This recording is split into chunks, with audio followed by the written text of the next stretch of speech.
لیکن وہ لٹکا رہے تھے، وہ دکھا رہے تھے سستی چیز تھی، اتنی ویلو والی نہیں تھی، لیکن بھاگے گا 200 500 2000 بس. لیکن اگر سونے کا لٹکا دے، سونے کی انگوٹھی لٹکا دے تو لے کے بھاگے تو 20,000 لاکھ 2 لاکھ 10 لاکھ کا حساب نقصان ہوگا. کسی دکان پہ آپ نے دیکھا ہیرا لٹکا دیا ہو، اور دیکھو ہیرا بک رہا ہے ہمارے. جی آپ سونا کی دکان میں انٹر کریں گے، C C T V camera, you are under C C T V surveillance, آپ مکمل کیمرے کی نظر ہے. اس کے باوجود اتنا ہونے کے بعد بھی اب کپڑے والوں کے طریقے سے سارے میں اس کو نہیں رکھا گیا ہوگا. آپ دیکھیں وہ شیشہ پیک کرائے گا، اچھا مضبوط والا شیشہ ہوگا، اس کے اندر کچھ سونے کے زیورات رکھے گا، کچھ اتنی دور رکھے گا کہ آپ کا ہاتھ وہاں پہ نہیں پہنچے گا. سو بتا رہا ہوں نا. اچھا یہاں سے سونا رکھا ہوگا، یہاں سے چاندی رکھی ہوگی، ہے تو ٹھیک تھی، لیکن اب آپ اس سے بولو کہ ہمیں ہیرا لا کے دکھاؤ، ہاں ڈائمنڈ دکھاؤ، تو اب یہ وہ کاش کے اندر بھی نہیں ملنے والا. اب یہ اس سے بھی زیادہ قیمتی ہے نا، اب وہ یہاں بھی نہیں ملنے والا ہے. اب سونا اندر جائے گا، اپنے پرسنل روم میں جائے گا، پرسنل اس کا لاک ہوگا، ایک لاک ہوگا، اس کے اندر بھی ایک لاک ہوگا. اب وہ اپنا سمجھے جیسے رکھتے ہوں گے، وہاں سے نکال کے لائے گا، بڑے اہتمام سے آپ ہاتھ ملے گا، اور اس کے بعد آپ اس کو دیکھ سکتے ہیں. معلوم ہوا جو چیز جتنی زیادہ سستی ہوتی ہے اتنا ہی زیادہ دکھایا جاتا ہے، جو چیز جتنی زیادہ قیمتی ہوتی ہے اس کو اتنا ہی زیادہ چھپا کر کے رکھا ہے. میرے پیارے ساتھیوں، اس بات کو سننے کے بعد ہمارے ذہن میں ایک بات تو بیٹھ چکی ہے کہ جو چیز جتنی زیادہ قیمتی ہوتی ہے اتنی زیادہ چھپائی جاتی ہے. یہ سونا اپنے سونے کو چھپا تو رہا ہے، اپنے ہیرے جواہرات کو ڈائمنڈ کو چھپا رہا ہے، لوگوں کی نظر سے لوگوں کی پہنچ سے اس کو بہت ہی زیادہ دور رکھنا چاہتا ہے. لیکن اتنی زیادہ قیمتی ہونے کے بعد بھی جب آپ ان سے سونا مانگتے ہیں، سونے کا ہار مانگیں گے تو وہ مجبور ہو جاتا ہے کہ آپ کے ہاتھ میں اس کو دینا ہی پڑتا ہے. ہوگا 10 لاکھ کا، کتنا بھی قیمتی، لیکن جب تک وہ آپ کے ہاتھ میں نہ دے گا، جب تک آپ اسے ڈیزائن نہ دیکھو گے، جب تک آپ اسے الٹ پلٹ کے نہیں دیکھو گے، جب تک آپ کو وہ چیز پسند کیسے آئے گی. بھلے وہ اس کا ہیرا 1 کروڑ ہی کا کیوں نہ ہو، لیکن وہ مجبور ہو جاتا ہے، لاسٹ میں وہ آدمی مجبور ہو جاتا ہے کہ وہ آپ کے ہاتھ میں اس کو رکھنا ہی پڑتا ہے. لیکن ہماری شریعت نے عورت کو اتنا زیادہ قیمتی بنایا ہے، عورت کو اتنا زیادہ پاکیزہ بنایا ہے. اے عورتوں، جب تم نکلا کرو اپنے آپ کو اتنا زیادہ مکمل پردے میں رکھا کرو، کسی بھی دوسرے آدمی کی تمہارے اوپر نظر تک نہ پڑنے پائے، تمہارے ہاتھ پہ نہ پڑے، تمہارے پیر پہ نہ پڑے، تمہارے جسم کے کسی بھی انگ پہ کسی کی غلط نظر ہی نہ پڑنے پائے. جو چیز جتنی قیمتی اتنی زیادہ اس کی حفاظت کی ضرورت ہوتی ہے. بس یہ جواب مل چکا ہوگا کہ پردہ آپ کو کیوں کرایا جا رہا ہے. تو اس کا جواب یہ ہے کہ آپ محمد رسول اللہ کی نظر میں ہیرے جواہرات اور سونے چاندی سے بھی زیادہ قیمتی ہے، لہذا آپ کو چھپا کر رکھنے کا حکم دیا. اس پردے کے موضوع پہ کچھ واقعات ایک دو آپ کے سامنے رکھیں جس سے ہماری بہنوں کو شاید کچھ فرق پڑے. ہمارے یہاں تو آپ شادی بھی دیکھ لیں، شادی بیاہ میں نا ہم مسلمانوں کے یہاں ایک سسٹم ہے، سال بھر آپ جتنی بھی پردے میں رہ لیں وہ ٹھیک ہے، آپ کا سسٹم ہے. لیکن ایسا 2 دن کا جو ماحول بنتا ہے شادی اور ولیمے اور 2-4 دن کا، لگتا ہے کہ اس بیچ میں پردے کی چھوٹ ہے. آپ جس کے سامنے چاہے جا سکتی ہیں، آپ جس کے سامنے چاہے بے پردہ ہو سکتی ہے، آپ جس کے سامنے چاہے اس کے بغل میں بیٹھ سکتی ہیں. شادی بیاہ یہی سب ہو رہا ہے. شریعت نے پابندی لگائی ہے کہ چاہے شادی بیاہ ہو، چاہے عید بقرعید ہو، کوئی ماحول ہو، 360 دن آپ کو پردے کے اندر رہنا ہے. یہ ہماری شریعت کا حکم ہے. اور اللہ رب العالمین نے ایسی عورتوں کو بھی پیدا کیا. اللہ کے نبی کے زمانے میں ایک عورت کے بیٹے کا انتقال ہو گیا، جوان بیٹا اس کا انتقال کر دیا. خبر ملتی ہے کہ تیرا جوان بیٹا جنگ کے اندر شہید ہو گیا. ہمارے یہاں کی عورتیں سن لیں، جس حالت میں آنگن میں بیٹھی ہوگی جب تھوڑی دیر میں وہ اسی حال میں وہاں موجود ہو، اسی کنڈیشن میں. عورت نے سنا، عورت بوڑھی تھی. تھوڑی دیر کے بعد تشریف آتی ہے، لوگوں نے دیکھا کہ عورتیں آپ کو مکمل طور پر پردے میں ڈھانپ کے آ رہی ہے، اوپر سے چادر اور یا برقع لگائے ہوئے. لوگوں نے سوال کر لیا، جب تمہیں تمہارے جوان بیٹے کی شہادت کی خبر دی گئی تو تمہیں اتنا وقت ملا کہ تم پردہ کر رہی تھی اس ٹائم کو. میرے پیارے ساتھیوں، میری ماں اور بہنوں، اس عورت نے جواب دیا تھا، اے لوگوں، جنگ کے اندر میرا بیٹا مرا ہے لیکن ابھی بھی میری غیرت زندہ ہے، میری غیرت ابھی بھی نہیں ہوئی. کیا جواب تھا؟ ایسی ہوتے نہیں. اللہ کے نبی کے پاس ایک عورت آئی, کہنے لگی اللہ کے نبی مجھے مرگی کی بیماری ہے, جب مجھے مرگی کا دورہ پڑتا ہے تو میں بے ہوش ہو جایا کرتی ہوں, میری صدر بھی کھل جایا کرتی ہے. آپ اللہ سے دعا کر دیں کہ اللہ میری اس بیماری کو صحیح کر دے. اللہ رب العالمین نبی کی دعائیں سن لیتا ہے. آپ دعا کریں اللہ سے. اللہ کے نبی نے اس کے سامنے دو آپشن رکھا, میری بہن میں تیری پرابلم سن چکا ہوں, اب میں تیرے سامنے دو آپشن رکھتا ہوں, اگر تو چاہے میں دعا کرتا ہوں اللہ تیری اس بیماری کو صحیح کر دے, لیکن اگر تو چاہے تو صبر کرنے والا کی جنت اور اس صبر کی وجہ سے تیرے لیے جنت ہے, اللہ تجھے جنت میں داخل کرے گا. یہ آپشن ہے. اب بتا تو کیا بات پسند کرتی ہے. وہ عورت آئی تھی, بیماری سے پریشان تھی, بیماری سے شفا مل جائے نبی کے پاس آئی تھی دعا کروانے کے لیے, لیکن جب جنت کی بات سنی صبر کرنے کی وجہ سے اگر مجھے جنت مل رہی ہے کہنے لگے اللہ کے نبی اب آپ اس بیماری سے صحیح ہونے کی دعا آپ نہ کریں, کیونکہ اس بیماری پہ میں صبر کر لوں گی اور اللہ سے میں جنت کا مطالبہ کریں گے, اللہ مجھے اس کی وجہ سے جنت میں داخل کر دے. لیکن میرے پیارے ساتھیوں, اس عورت نے آگے جو جملے کہے تھے وہ ہمیں جھجھوڑنے کے لیے کافی ہے. اس عورت نے کہا اے اللہ کے نبی جب مرغی کا دورہ مجھے آیا کرتا ہے, جب میں بے ہوش ہو کر کے گیا کرتی ہوں تو میری کچھ شطر بھی کھلا کرتی ہے, میری تھوڑی بہت جو ڈھکنے کی چیزیں وہ بھی کھل جایا کرتی ہے. آپ اللہ سے یہ دعا تو نہ کریں کہ میری بیماری کو صحیح کر دیں, لیکن آپ اتنی دعا ضرور کر دیں کہ جب میں بے ہوش ہوا کروں تو اللہ میری شطر کی حفاظت کرے, میں اس وقت بے پردہ نہ ہوا کروں. اب نبی کے سامنے کوئی آپشن نہیں رہا. اب نبی نے اسے آپشن نہیں دیا کہ میں اس پہ بھی تمہیں جنت کی بشارت دیتا ہوں, کیونکہ بات پردے کی ہے, بات عورت کی سطر کی ہے. اب نبی بھی مجبور ہو جاتے ہیں. آپ نے سیکھا ہے کہ اللہ سے دعا کر دیا اے اللہ اس عورت کی پردے کی بھی حفاظت کر کے اس کے سطر کی حفاظت کر لے. آئندہ جب وہ عورت بے ہوش ہوتی تھی اس کے سطر نہیں پورا کرتے تھے, اس عورت کو بھی گوارا نہیں ہوا اور اللہ کے نبی کو بھی ایک منٹ کے لیے بھی اس کی سطر کھلے اللہ کے نبی کو کوئی بالکل بھی گوارا نہیں ہوا, اور آپ نے فوراً اس عورت کے لیے اس کے حق میں دعا کر دی. تو ہمارے اور آپ کے یہاں پردے کے سلسلے میں ہمیں جو کوتاہیاں دیکھنے کو مل رہی ہے اس کے بارے میں ہمیں غور و فکر کرنے کی ضرورت ہے. اور پردے کے سلسلے میں بسا اوقات عورتوں کو بیچاروں کو غیرت دلایا جاتا ہے کہ اسلام نے تمہارے اوپر ظلم کیا ہے, جو تمہارے اوپر پردہ لاگو کیا جاتا ہے یہ تمہاری ترقی میں رکاوٹ بن رہا ہے. بات ایسی نہیں. نبی کے زمانے میں عورتیں پردہ کرتی تھی اور وہ اچھا خاصا تجارت بھی کر لیا کرتی تھی. آپ دیکھو نا نبی کی بیوی حضرت خدیجہ پردے میں رہ کر کے کاروبار کر لیا کرتی تھی, اور بھی بہت ساری عورتوں کی آپ کو مثالیں مل جائیں گی. تو عورت کے لیے پردہ ترقی میں رکاوٹ ہرگز نہیں ہے. اچھا اسلامی معاشرہ میں چونکہ یہ پردے کے بارے میں بات تھوڑی زیادہ ہو گئی, ایک آدھ پوائنٹ کی میں آپ کو اور میں لے کر کے چلنا چاہتا ہوں. اسلامی معاشرہ میں ہمیں اور آپ کو اپنے گھروں کے ماحول کو بھی سنبھالنے کی ضرورت ہے. بسا اوقات نئی نئی جو شادی ہوتی ہے نا اس میں بڑے بگاڑ ہوتے ہیں. میں خاص طور سے ان بہنوں سے یہ کہنا چاہتا ہوں جن کی شادی تھوڑا جلدی ہوئی ہے, شادی کے بعد آپ اپنے شوہر کے اوپر زیادہ فوکس کریں. جب تک آپ کی شادی نہیں ہوئی کتنے رشتے ہم نے دیکھے ہیں وہ مائیں بیچاری اکسا کر کے پورا دن فون پہ لگی رہتی ہیں, وہاں سے جو آرڈر ہوگا وہ بچی یہاں پہ کرتی ہے.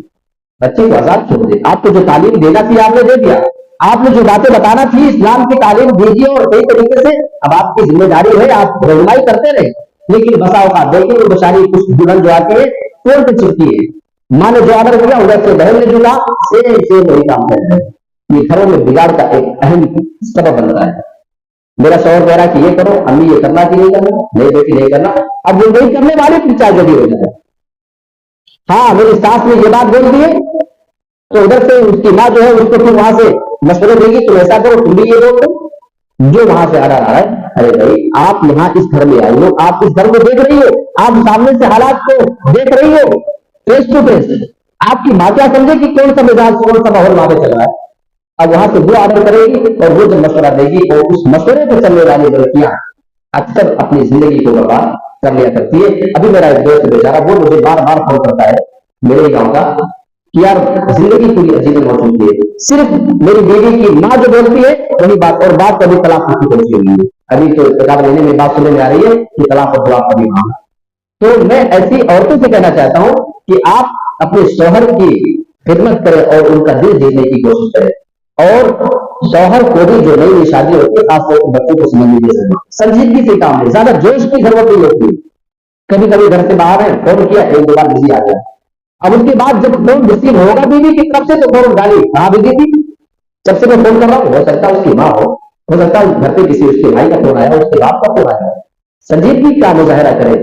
نئی نئی شادی میں زندگی کو سنبھالنا بڑا مشکل ہوتا ہے، لوگ جوش میں ہوتے ہیں، یہ ادھر سے جوش، نہ ہم کم نہ تم کم، ہے نا. اسی میں جو ہے اکثر رشتے بنتے اور بگڑتے ہیں. شادی کے شروع کے مرحلے کو جو جوڑے سنبھال لے جاتے ہیں ان کی آنے والی زندگی بہت ہی زیادہ خوشگوار ہو جاتی ہے. لہذا شادی کے شروعاتی ایام میں نوجوان لڑکوں اور لڑکیوں کو خاص طور سے اپنے لائف کو مینج کرنے کا طریقہ، یہ والدین کی ذمہ داری ہے کہ آپ نے شوہر کی خلاف ورزی کبھی نہ کرے. شوہر جو چیز پسند کرتا ہے اگر وہ جائز چیز ہے تو آپ جھوٹ بول کے بھی اس کی تعریف کر دیا کریں. اور کبھی شوہر کی بھی ذمہ داری بنتی ہے کہ آپ اپنی بیوی کی چھوٹی چھوٹی چیز جو آپ کو چھوٹی سی خود نظر آئے، آپ ان کو بہت بڑا کر کے اس کی تعریف کے الفاظ میں رکھیں. ہاں یہ بات تمہاری بڑی اچھی ہے، اور دیکھنا اگلی بار سے اس کام میں وہ اور زیادہ لگن کے ساتھ کرنے کی کوشش کرے گی کہ میرے شوہر کو وہ چیز نہیں پسند آتی. لیکن دیکھا یہ جاتا ہے کہ ایسے لڑکے بیچارے باہر کی دوسری عورتوں کی تو بڑی تعریف کرتے ہیں، لیکن اپنی بیوی کی بڑی سے بڑی اچھی خصلت اور اچھی خوبیاں جو کو بھی نظر نہیں آتی ہے. تو بہرحال باتیں بہت ساری ہو سکتی ہے. یہ موضوع ہی ایسا ہے کہ اس کو سمجھ پانا ایک گھنٹے بڑا مشکل کام ہے میرے لیے نہیں بلکہ تمام لوگوں کے لیے. اللہ رب العالمین سے ہم دعا کرتے ہیں کہ پروردگار ہم تمام مسلمان بھائیوں کو اپنے سماج اور معاشرے کی اصلاح کرنے کی توفیق عطا فرما، اور جو برائیاں اور کمیاں ہمارے اندر پائی جاتی ہیں اے اللہ تو ہم مسلمانوں سے اس کو دور کر دے اور اس کا خافہ کروا دے. اور جن لوگوں نے بھی اس پروگرام کو کرنے کے لیے دیکھیں، پروگرام جو اس طرح کے ہوتے ہیں مسجد والے کم خرچ میں اور اچھے خاصے پروگرام ہو جاتے ہیں. پروگرام کا مطلب بالکل یہ نہیں کہ آپ لمبے سے لمبا اسٹیج سجائیں اور بالکل 10-20 علماء کو بلائیں. تبھی یہ 1-2 گھنٹے کا پروگرام بھی اصلاح کے لیے کافی ہو سکتا ہے. شرط یہ ہے کہ اس کو ہم خلوص کے ساتھ کریں، کرنے والے بھی اور کرانے والے بھی. اصلاح کرنے کے لیے آپ کی ضرورت ہے، جن کے پاس دولت ہے ان کو بھی آگے بڑھنا ہے، جن کے پاس علم ہے ان کو بھی آگے بڑھنا ہے، جن کے پاس دولت نہیں ہے وہ اپنا جسمانی طور پہ محنت کرے. کوئی چیز مشورہ دے سکتا ہے